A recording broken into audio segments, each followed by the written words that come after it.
Hello, everyone. This is Coach Jackie Zach, and I'm excited to have Nicole Boyington from Dyslexia Achievement Center with us today. My guest is, Dyslexia Achievement Center is a center for learning. They focus on helping children and adults who have difficulty reading, writing, spelling, and also with math. They use one-on-one Orton Gillingham reading and math interventions. They also utilize small group instruction in related areas based on students whose needs and progress are similar.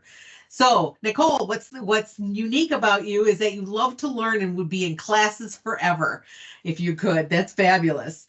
In your downtime, you like to spend time with your family, and something you're most proud of is that you met your long-term goal to teach at the college level. Congratulations on that. Teaching was your dream job until you were introduced to your business. I'm so glad you're glad to be able to keep trying, even though you were rejected many times before. So welcome, Nicole. I'm so happy to have you today. Thank All you. right. So why don't we just get started and jump right in? So tell us a bit about your personal story. Sure. So I am an occupational therapist by background. I graduated 23 years ago, um, and I worked in a lot of different settings, and I ended up going back for my doctorate in 2011, and then eventually, prior to COVID, I started a business with another person, and we're doing social skills groups, and I kind of got the business bug at that point.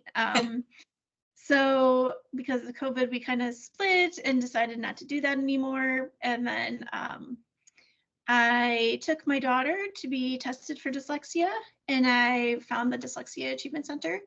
The previous owner offered me for referrals if I did handwriting for her. And so I opened up a handwriting occupational therapy business right next to her. And then she kind of asked me to get trained in the tutoring aspect. And so I did.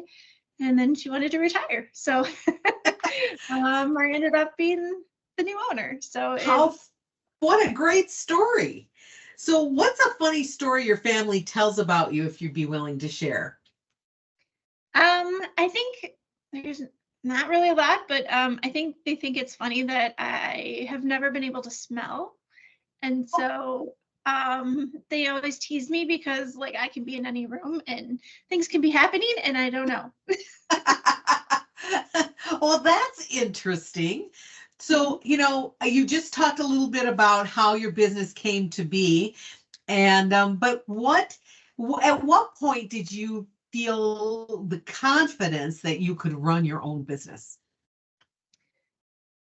I think after I started running the handwriting business on the side, I was teaching full time at the same time.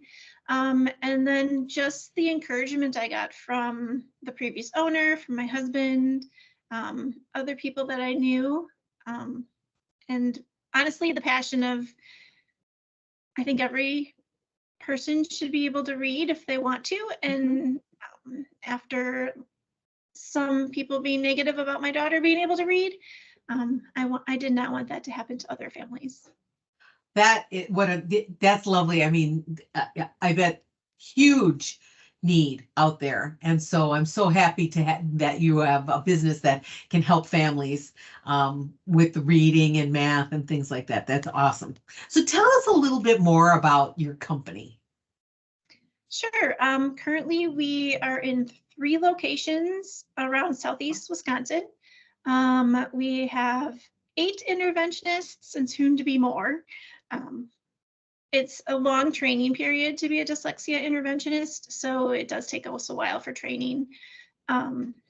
We service, I would say probably 90% of our students have a diagnosis of dyslexia, but we will also take students that don't, depending on need and availability.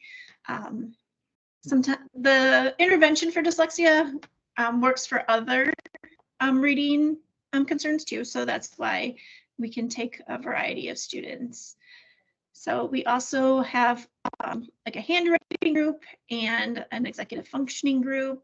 We're going to try a keyboarding group over the summer. So we're doing groups that will supplement some of those skills that our students need beyond just reading. Oh, wow. That's fabulous. So tell us a story of where someone pushed you or inspired you that you could do it and the impact that it had in your business. Well, I think I've had a few mentors throughout my growth period. And I would say that they have really pushed me outside my comfort level of growing and learning new things. And I think finding those resources that are out there from the Wisconsin Women's Association, and I also have a SCORE mentor. So there's a lot of business mentors out there that can really support you. And I think them telling you you're on the right track and knowing that they've done it before you and trying to guide you into the right direction has really helped me a lot. Great. So what's your biggest learning as a business owner? I think because my background is occupational therapy and not business. I would say the business side of things was a huge learning curve. Obviously, I'm still working on just learning marketing and social media. I mean, honestly, those are my, those are hard. You're not the first person to say that. I'd rather just be in front of the students and tutoring, but you have to do all parts of it when you're the owner. So Exactly. So what's been your biggest challenge during the years, and who was or is a fellow business owner or colleague who helped you get through that? I think the previous owner really helped me get started and gave me the support and kind of guided me into the training I would need to be in this position and have the training needed to actually have the business. I guess that would be who I would say right now.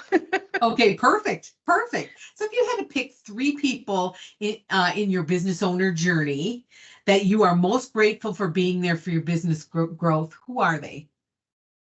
My husband. I don't think I could do this without him. We have 3 kids, so obviously there's a lot of working together and trying to figure out how to run the business together. I think his parents, they supported us when we couldn't get the loan right away and really gave us that support we needed to get started. And then I think just my kids who get to volunteer and be the guinea pigs for some of the stuff that we try. That's fabulous. Great. Yeah. So what's the next big thing for you in your business? We are currently trying to push into some schools to have some daytime hours. So in some private schools that might need some help with intervention, because after school hours are limited because there's only so many hours after school. And I have people who are willing to work all day, but they can't if the students are at school. So we're working on that. We're also trying to find a nonprofit to do scholarships with. We started a support group about 6 months ago, and so we're still trying to build that into growing that and doing more groups and more things that will help students thrive in the school environment and beyond. Excellent. So, that's all of that sounds wonderful. So what's the biggest challenge you see in getting that all together? Really, it's our finding the interventionists and getting them all trained and going and up and going because it is such a specialty. It's definitely harder to find people than you would think. Yeah. Awesome. So what advice do you have for business owners who are trying to do it on their own? Because it sounds like you had a ton of help in terms of a lot of, especially emotional support, but a lot of support. So those people that are trying to do it on their own, what advice would you have for them? I would say get somebody, a mentor, and get a good team behind you. Like if there's something you don't know how to do, like design a website, hire somebody that actually knows how to do that. Exactly. Awesome. Well, Nicole, it sounds like you've been blessed with some incredible people who've helped you. What would you like to say to them?